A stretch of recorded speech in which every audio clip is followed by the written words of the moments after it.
Right now, yet another tropical storm is developing in the eastern Pacific, and it's expected to rapidly intensify into a hurricane before it slams right into the coast of Mexico later this week. And we're also still waiting for the Atlantic to do something. In this video, I'm going to show you the latest information on the tropics, starting with Potential Tropical Cyclone 5E.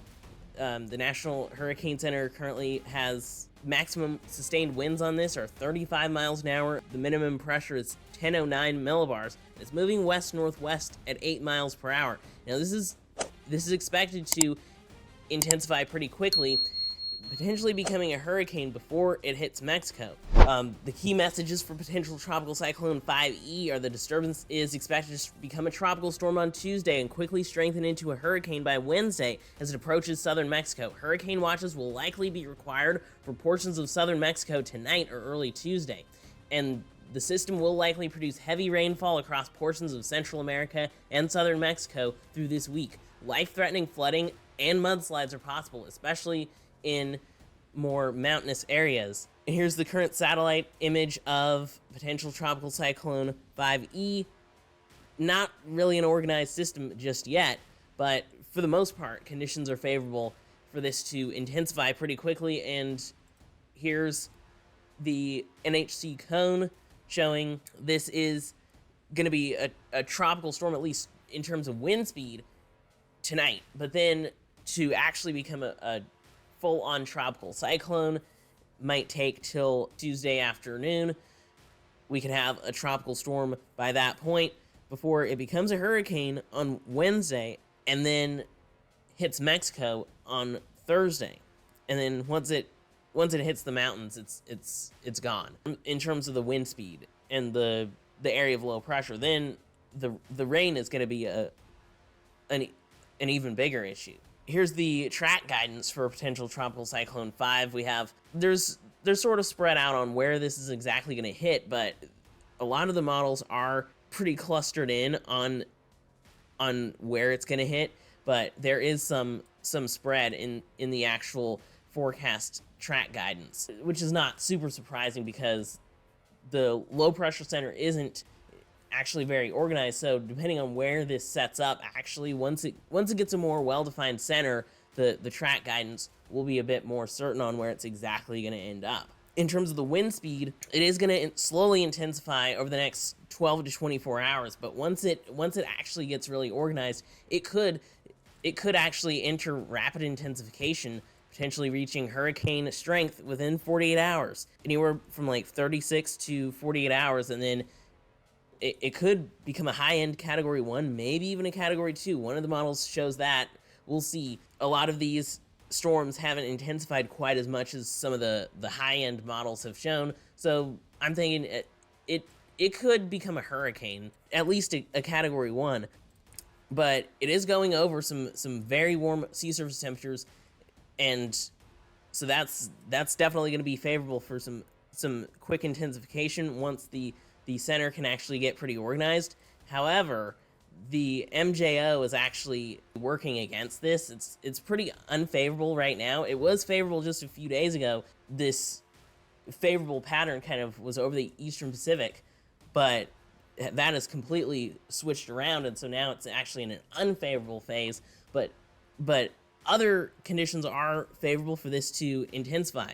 Here's the HWRF model showing that pretty much it's slowly organizing over the next 12 to 24 hours. By the time we get to tomorrow morning, it's organizing into a tropical storm. But then once we get to Tuesday night going into Wednesday, you could definitely tell that it's way more organized. It's actually a hurricane, and then it just continues to rapidly organize and rapidly intensify as it approaches Mexico.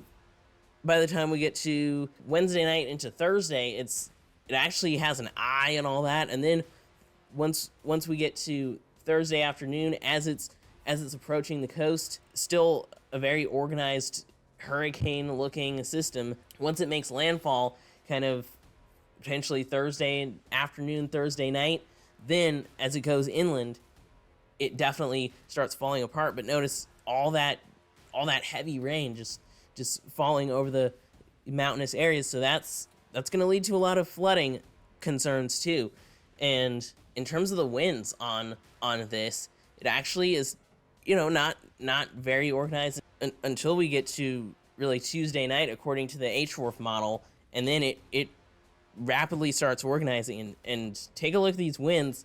At first, we start off on Wednesday, according to the HWRF, winds are like around 60 miles an hour potentially in the most intense part of the storm. But then as it really starts to strengthen, then around the center you can see winds approaching 100 miles an hour. So this could become a Category 2 hurricane according to this. And even yesterday, when it was just an invest, the HWRF was intensifying this very quickly. I don't think it's going to intensify that much, but this is just a potential scenario according to the HWRF model.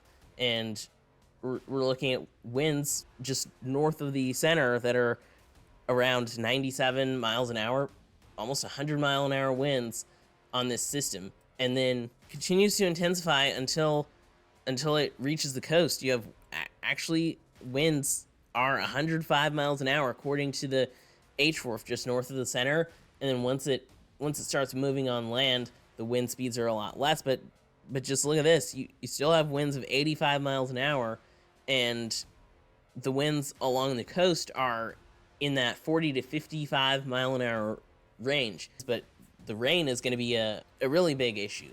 And then, of course, the winds definitely drop off as the system moves inland, as the cone showed it dropping down to a tropical depression within 24 hours of landfall by Friday. In terms of the potential rainfall, this is going into Wednesday, then going into Thursday, and then notice as this hurricane moves in, the total rainfall definitely adds up very significantly. And so this is just going into about Friday afternoon. Going into Friday afternoon, we have potential locations seeing a foot of rainfall across some of these areas, and generally like 8 to 12 inches of rain across southern Mexico. In some of these mountainous areas, you could see even more rain being dumped out, potentially 14 inches according to the GFS. And as you go further inland, it kind of drops off, but still even several inches of rain falling in a short amount of time is definitely going to be a problem with flooding and mudslides. So definitely significant impacts from this storm. This is potential tropical cyclone 5E, and actually this will get the name Erick. Once it actually becomes a tropical storm, this will be Tropical Storm or Hurricane Erick. So definitely significant impacts from potential Erick. Now, after that, there could actually be another storm system happening. So this is on the GEFS ensemble, potential Hurricane Erick hitting Mexico. And then after that, we have the ensembles are kind of showing potentially another system. Now, there is going to be a break for a couple days. If you notice this, after Erick, then there's kind of finally a break between systems for a few days. We've had several systems, one right after the other across the Eastern Pacific, but now there's going to be somewhat of a break, and that's partly because of the unfavorable MJO and some other factors. We kind of have nothing happening until we get to around June 24th, June 25th on the GEFS. And this is as far as the latest run goes out right now, but it's showing potentially another system kind of in the same region, potentially hitting southern Mexico. So that'll be interesting to see if that actually happens, because it seems like the storm systems at first, they were kind of further out here in the open Pacific, but now these are actually starting to cause impacts when you have these storm systems around the Central American gyre that's really setting up these tropical systems, bringing in a lot of rain for Central America, but they're not showing anything in the Atlantic. That's the thing. There's more Eastern Pacific activity, but then their ensembles are kind of showing a little bit of potential activity for the Atlantic, but not really. They keep pushing it back. Like even Erick, there was some of the ensembles were kind of showing it getting into the into the Bay of Campeche or surrounding areas, kind of doing something there, or at least the remnants of it, or kind of a related storm system. But now they've taken that away. It's hitting southern Mexico, and there's going to be too much land interaction for anything else to really happen with that. But this storm system around June 25th to June 27th, that'll be interesting. The GEFS still kind of is showing potential activity happening in the western part of the Atlantic, the Gulf, the Caribbean, but the Euro ensembles are not showing that. Here's the Euro models. The Euro ensembles are not showing that. You can see they are showing a significant activity in the Eastern Pacific happening, but other than that, the Atlantic is completely quiet on the Euro ensembles. They're actually, even as we go into July 1st, so they're not showing anything for the entire, for the rest of the month. No activity expected in the Atlantic on the Euro ensembles. Eastern Pacific, yes. Atlantic, no. And there's literally nothing for the Atlantic. The GFS, not the GEFS, the GFS showing Erick, and then after that, you can see there's moisture, around Central America trying to turn into a tropical system, but not as we go to July 1st, July 2nd, they're showing a storm system hitting Florida, or potentially moving towards Florida in the Gulf Coast. I don't know that that's going to happen. That's pretty unlikely, but you could see that the GFS is trying to get something going, but nothing really significant within the next 2 weeks or so.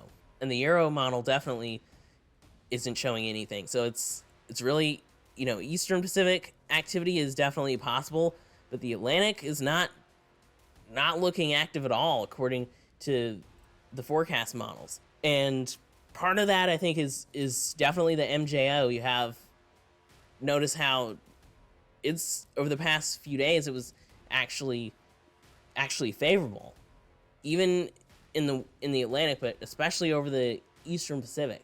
Also the Western Atlantic, but most of the action was focused over the Eastern Pacific, and now we're going into an unfavorable phase for several days. Really, during the whole time frame that Erick is going to be there is really unfavorable until we get to June 20th or so. We actually have more neutral to slightly favorable conditions back over Central America.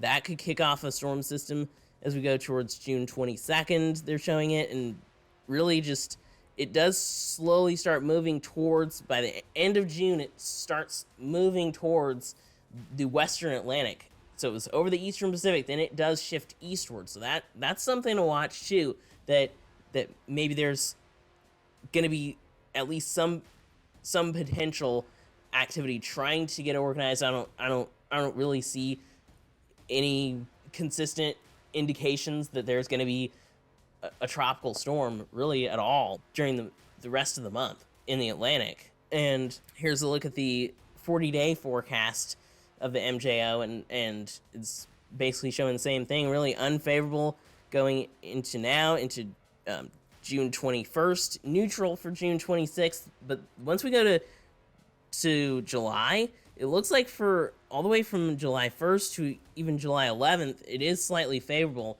across the same region.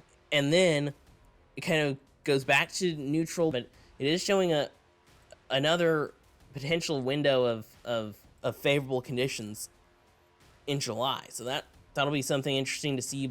And also there's just too much shear over the Atlantic. Like, if you notice this is the GEFS showing the wind shear. You can see here's Erick, and the outflow from that is putting tremendous shear over the Gulf and over the Caribbean. So there's not really going to be anything right next to Erick that's going to be able to form. And then even the rest of the Atlantic is sheared. Most of the Gulf, the Caribbean, the tropical Atlantic is all highly sheared. And so it's really nothing that's going to be able to organize like that. And the moisture is being funneled underneath this. And so even with some tropical waves going through the Caribbean, there's there's too much shear actually making it highly unfavorable. And that continues going into June 22nd. So next week, June 23rd, pretty much that pattern is expected to stay the same all the way into June 27th. So it's just a lot of shear. You have it favorable over the Eastern Pacific, and you have a good, upper level high producing that outflow for the storms in the Eastern Pacific, but then that's shearing the Caribbean and the Western Atlantic. And also there's some dry air over the Atlantic, but a lot of the moisture, as you notice, the moisture is definitely being funneled into the western part of the Atlantic and also the Eastern Pacific, because you have this big, high pressure system really pushing everything that way. And so that's another thing. But the Atlantic is just really not looking favorable at all. So really the Eastern Pacific is the thing to watch really over the next couple of weeks, especially with Erick, but then potentially another storm system after that. So we'll have to see what happens, because these are causing impacts for Central America. Even just the rain part of it, but the tropical system element too, bringing in those very strong winds as well. So definitely something to watch. So there's that. And then also there's severe weather. Actually today we have an enhanced risk of severe weather for Minnesota and also Nebraska, a 5% chance of tornadoes across Minnesota. And there are tornado warnings and severe thunderstorm warnings across Minnesota happening right now. There were also earlier today a bunch of tornado reports in Minnesota. So that's happening today. Then we have also a 30% significant chance of hurricane force winds, potentially hurricane force wind gusts in Nebraska, and also significant hail from Minnesota all the way down to Nebraska and then over to Wyoming. And then for the day 2 outlook for Tuesday, there's an enhanced risk of severe weather for Kansas, and then a 5% chance of tornadoes, a 30% chance of hurricane force wind gusts, and also large hail. And the severe weather, just several days of severe weather keeps happening, because for the day 3 outlook for Wednesday, there's a slight risk of severe weather across, going all the way from Oklahoma all the way into the Midwest. And then day 4, there's a slight risk of severe weather for day 4. That's gonna be Thursday. You have a slight risk of severe weather over the kind of the mid-Atlantic area from North Carolina all the way up into New Jersey. On the HRRR, you can see those severe thunderstorms across Minnesota, going across Nebraska, going down into Kansas, and then this big area of severe thunderstorms starts moving across Kansas, and then after that, we have more storms just keep pushing east, and you have that big line of storms. That's the big slight risk for Wednesday, and then after that, then you see those storms starting to move towards the East Coast. So definitely a lot of different weather events happening, but nothing in terms of Atlantic hurricanes. But severe weather is still going. The Eastern Pacific is definitely going, and so yeah, pretty interesting. If you like this video, please be sure to hit the like button if you haven't already, share the video, and make sure you hit the subscribe button and turn on notifications for more weather updates. Thanks for watching. Extreme Weather Zone, out.